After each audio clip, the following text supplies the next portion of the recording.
గత కొన్నేళ్లుగా పప్పుధాన్యాల సాగు విస్తీర్ణం పెరుగుతోంది. 60 నుంచి 70 రోజుల స్వల్పకాలంలో అందివంచే పెసరను ఖరీఫ్, రబీ, వేసవి ఇలా 3 కాలాల్లోనూ సాగు చేస్తారు. భూమికి నత్రజనిని అందించే పంట ఇది.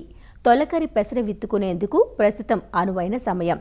ఇప్పటికే రైతులు పొలాలను సిద్ధం చేసుకుని విత్తనాల ఎంపిక పనిలో ఉన్నారు. మిరపను సాగు చేసే రైతులు మిరపకు ముందుగా పెసర వేసుకుంటారు. అలానే మాగాణుల్లో వరి సాగు ఆలస్యమయ్యే ప్రాంతాలలో వరికి ముందు పెసర వేసి వచ్చినంత పంట తీసుకోవటం లేదా పడదున్నడం చేస్తారు. అయితే రైతులు వారి ప్రాంతాలకు తగ్గట్లుగా రకాలను ఎన్నుకొని సాగులో శాస్త్రీయ యాజమాన్య పద్ధతులు ఆచరిస్తే అధిక దిగుబడులు పొందే అవకాశం ఉంది. వర్షాకాలం పెసర రకాలు సాగు వివరాలు తెలియజేస్తున్నారు ప్రొఫెసర్ జయశంకర్, తెలంగాణ రాష్ట్ర వ్యవసాయ విశ్వవిద్యాలయం మధిర వ్యవసాయ పరిశోధనా స్థానం principal scientist doctor Rukmini. Telangana రాష్ట్రంలో వర్షాకాలంలో సాగు చేయబడే పప్పు దినుసుల్లో ముఖ్యమైన పంట పెసర. ముఖ్యంగా రకాలు చూసుకున్నట్లయితే మనకి MGG 295, MGG 347, MGG 385, IPM 2-14, WG 42 ఈ రకాలని మనకి వానాకాలంలో సాగు చేసుకోవడానికి అనుకూలంగా ఉంటాయి. ఇక నేలల విషయానికి వచ్చినట్లయితే ముఖ్యంగా ఈ పెసర అన్ని రకాల భూముల్లో సాగు చేసుకోవచ్చు. నల్లరేగడి భూములు కానీ, ఎర్ర భూములు కానీ, ఇసుక నేలలు కానీ. కాకపోతే ఏంటంటే చౌడు భూములు, సమస్యాత్మక భూములు, మురుగునీరు పోయే సౌకర్యం లేని భూముల్లో మాత్రం పెసర పంటని సాగు చేయడానికి అనుకూలంగా ఉండదు. ఇంకోటి నేలను కూడా చాలా బాగా తయారు చేసుకోవాలి. రొటోవేటర్తో ఇంత ముందున్న పంట మూలను బాగా దున్నేసుకోవాలి. విత్తన మోతాదు చూసుకున్నట్లయితే వర్షాకాలంలో మనకి 6 నుంచి 7 కిలోలు ఒక ఎకరానికి సరిపోతుంది. విత్తే సమయం చూసుకున్నట్లయితే జూన్ 15 నుంచి జూలై 15 వరకు వేసుకోవడానికి చాలా అనుకూలంగా ఉంటుంది. ఈ పెసర పంట స్వల్పకాలిక రకం కాబట్టి తప్పనిసరిగా దీనిలో అంతర పంటగా కూడా సాగు చేసుకోవచ్చు. ఒక కంది సాలు అయితే 7 సార్లు పెసర, పత్తిలో అయినట్లయితే 1 సాలు పత్తికి 2 సార్లు పెసర వేసుకోవచ్చు. ఇంకోటి మొక్కజొన్న వర్షాకాలం వేసుకొని పెసర మినుము సెప్టెంబర్, అక్టోబర్లో వేసుకోవచ్చు. లేకపోతే వర్షాకాలంలో పెసర వేసుకొని తర్వాత మొక్కజొన్న వేసుకోవచ్చు. అదేవిధంగా ఎరువుల యాజమాన్యం వచ్చినట్లయితే చాలామంది రైతులకు అపోహ ఉంటుంది. ఇది మనం పప్పు ధాన్యాలు వేస్తున్నాం కాబట్టి ఇవి వేయడం వల్ల భూమి ఆరోగ్యం బాగుంటుంది కాబట్టి మనం ఫెర్టిలైజర్స్ ఏం వేయకూడదు అనుకుంటారు. కానీ తప్పనిసరిగా ఇనీషియల్ స్టేజెస్ అంటే లాస్ట్ దుక్కిలో మాత్రం తప్పనిసరిగా 1 ఎకరానికి 2 టన్నుల పశువుల ఎరువు వేసుకోవాలి.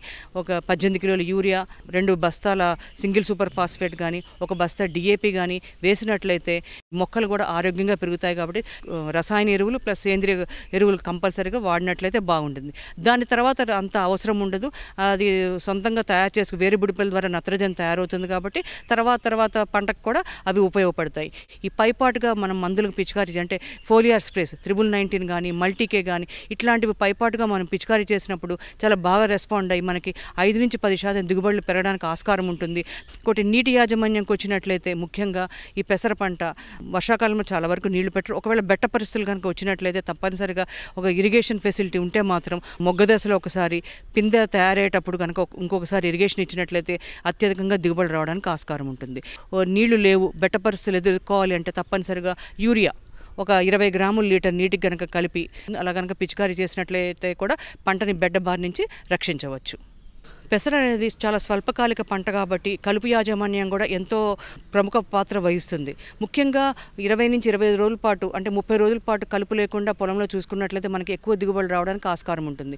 ముఖ్యంగా మనం విత్తనం పెట్టిన తర్వాత పెండి మెథాలిన్ 1.2 నుంచి 1.5 లీటర్లు 1 ఎకరానికి పిచికారీ చేసుకోవాలి. అదేవిధంగా 15 నుంచి 20 రోజులప్పుడు కూడా క్విజైలోపాప్ ఇథైల్ 400 ml లేదా ఇమాజిత్ ఫిర్ 300 ml 1 ఎకరానికి, లేకపోతే ప్రోపాక్విజోఫాస్ 250 ml 1 ఎకరానికి కనుక పిచికారీ చేసుకున్నట్లయితే ఈ వెడల్పాకులు కానీ, గడ్డి కానీ అట్లాంటివన్నీ కూడా నిర్మూలించబడతాయి. ముందుగా ఈ కలుపు మందులు పిచికారీ చేసేటప్పుడు భూమిలో తగిన తేమ ఉండడం చాలా ఇంపార్టెంట్. ఈ పెసరలో చిత్తపురుగులు, ఇది మనం విత్తనం పెట్టిన మొలక రాగానే ఈ ఆకుల్ని మీద రంధ్రాలు కనిపిస్తూ ఉంటాయి. దీనివల్ల ఏంటంటే మనకి 80% నష్టం పోయే అవకాశం ఉంటుంది. కాబట్టి తప్పనిసరిగా ఎసిఫేటు 1.5 గ్రాములు 1 లీటర్ నీటికి కలిపి కనుక పిచికారీ చేసుకున్నట్లయితే దీన్ని సమర్థవంతంగా అరికట్టవచ్చు. ఒకవేళ బెట్ట వాతావరణం ఉన్నప్పుడు తెల్లదోమ కానీ, అదేవిధంగా తామర పురుగులు కూడా ఆశించే అవకాశం ఉంటుంది. కాబట్టి చిన్న మందులు ఎసిఫేటు 1.5 గ్రాములు, ఎస్టాంప్రిడ్ 0.2 గ్రాములు ఇట్లాంటివి కనుక పిచికారీ చేసి తెల్లదోమని అరికట్టవచ్చు. ఈ తెల్లదోమ ద్వారా మనకి ఎల్లో మొజాయిక్ వైరస్ అనేది వ్యాపింపజేస్తుంది కాబట్టి తప్పనిసరిగా సస్యరక్షణ చర్యలు చేపట్టాలి. దీనికి ఇంకోటి ఒక 10 పసుపు రంగు అట్టలు కనుక పెట్టినట్లయితే తెల్లదోమను కూడా అరికట్టవచ్చు. అదేవిధంగా తామర పురుగులు ఇవన్నీ ఆకుల కింద నుంచి రసం పీల్చుకోవడం వల్ల ఆకుముడతనే వైరస్ వ్యాధిని వ్యాపింపజేస్తుంది. కాబట్టి ఫిప్రోన్ అయితే 2 ml, ఎసిఫేట్ అయితే 1.5 గ్రాములు, ఈ థయామిథాక్సామ్ 0.2 గ్రాములు లీటర్ నీటికి కలిపి పిచికారీ చేసుకున్నట్లయితే సమర్థవంతంగా తామర పురుగులు కూడా అరికట్టవచ్చు. దానికంటే ముందుగా ఎకరానికి 10 నీలిరంగు జిగురు అట్టలు కనుక పెట్టినట్లయితే దీని ఉధృతి బాగా తగ్గుతుంది. పూత దశ నుంచి అంటే మొగ్గ దశ నుంచే తప్పనిసరిగా ప్రతిరోజు కూడా పంట పొలాలను వెళ్ళి పరీక్షించాలి. ఎందుకంటే ఇప్పుడే మారుక మచ్చల పురుగు వచ్చే అవకాశం ఉంటుంది. ఈ మారుక మచ్చల పురుగు వల్ల 80 నుంచి 100% నష్టపోతారు. కాబట్టి మారుక మచ్చల పురుగు అనేది గుడ్లు మొగ్గల మీద పెడుతుంది, పువ్వులంతా నాశనం చేస్తుంది, ఆకుల్ని మొగ్గల్ని పూలని అంతా గూడుగా చేసుకోవడం వల్ల తర్వాత కాయలు తయారైన తర్వాత కాయల్లోకి తలని చొప్పించి గింజలనంతా కూడా తింటుంది. కాబట్టి దీనివల్ల నష్టం చాలా ఉంటుంది. ఇంకొకటి ఏంటంటే మొగ్గ దశ రాగానే తప్పనిసరిగా రైతు సోదరులు వేప నూనె కానీ వేప గింజల కషాయం కానీ తప్పనిసరిగా పిచికారీ చేసుకోవడం వల్ల ఈ గుడ్డు దశను అరికట్టవచ్చు.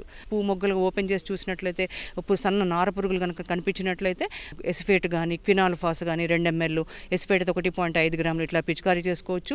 ఒకవేళ గూళ్ళు కనుక చాలా ఉన్నట్లయితే ఫ్లూబెండమైడ్ 1.2 ml కానీ ఇమామెక్టిన్ బెంజోయిడ్ 0.4 గ్రాములు కానీ స్పైనోసైడ్ 0.3 ml 1 లీటర్ నీటికి కలిపి లేదా క్లోరాన్ ట్రిప్లోర్ 0.3 ml 1 లీటర్ నీటికి కలిపి ఇట్లాంటి మందులు పిచికారీ చేయడం వల్ల ఈ మార్క మచ్చల పురుగుని సమర్థవంతంగా నిర్మూలించుకునే అవకాశం ఉంటుంది. కోత విషయంకి వచ్చినట్లయితే ఒక మొక్కలో 80% కాయలు కనుక పరిపక్వతకు వచ్చినాయి అంటే మనం కోయడానికి కరెక్ట్ టైం అని అనుకోవచ్చు. ఆకులన్నీ కూడా పసుపు రంగుగా మారిపోతాయి. కొన్ని రకాలు ఆకు రొట్టె ఎక్కువగా ఉంటుంది కాబట్టి కంబైన్ హార్వెస్టర్ యూజ్ చేసి చేయడం వల్ల ఏంటంటే ఆకులు రంగు పసరంతా గింజలకు అంటుకొని నాణ్యత పోయే అవకాశం ఉంటుంది. కాబట్టి పారాక్వాట్ ఒక 4 ml 1 లీటర్ నీటికి కలిపి అంటే పంట కోయడానికి ఒక వారం రోజుల ముందు కనుక మనం పిచికారీ చేసినట్లయితే ఆకులన్నీ రాలిపోతాయి, కోయడానికి కూడా అనుకూలంగా ఉంటుంది, గింజ నాణ్యత కూడా చాలా బాగుంటుంది. ఈ పారాక్వాట్ పిచికారీ చేయడం వల్ల జర్మినేషన్ కానీ అవన్నీ కూడా ఏ విధంగా ఎఫెక్ట్ ఏమి ఉండదు. ఒక ఆకులు రాలిపోతే గింజ నాణ్యత కూడా ఏమాత్రం దెబ్బతిందు. కాబట్టి రైతు సోదరులు ఈ పారాక్వాట్ కూడా పిచికారీ చేసుకోవచ్చు. నూచుకున్న తర్వాత విన్నోయింగ్ చేసుకొని చెత్త చెదారం ఏమీ లేకుండా మంచి సంచుల్లో కనుక భద్రపరచుకోవాలి. లేకపోయినట్లయితే చెత్త చెదారం ఉన్నట్లయితే బూజు వచ్చే అవకాశం ఉంటుంది. మార్కెట్కి తీసుకున్నప్పుడు కూడా రేటు తగ్గే అవకాశం ఉంటుంది. కాబట్టి తేమ శాతం కూడా 9 నుంచి 10% ఉండేటట్లు చూసుకుని ఎండబెట్టుకొని దాని తర్వాత చేసుకున్నట్లయితే మనకి ఎక్కువగా రేటు వచ్చే అవకాశం కూడా ఉంటుంది.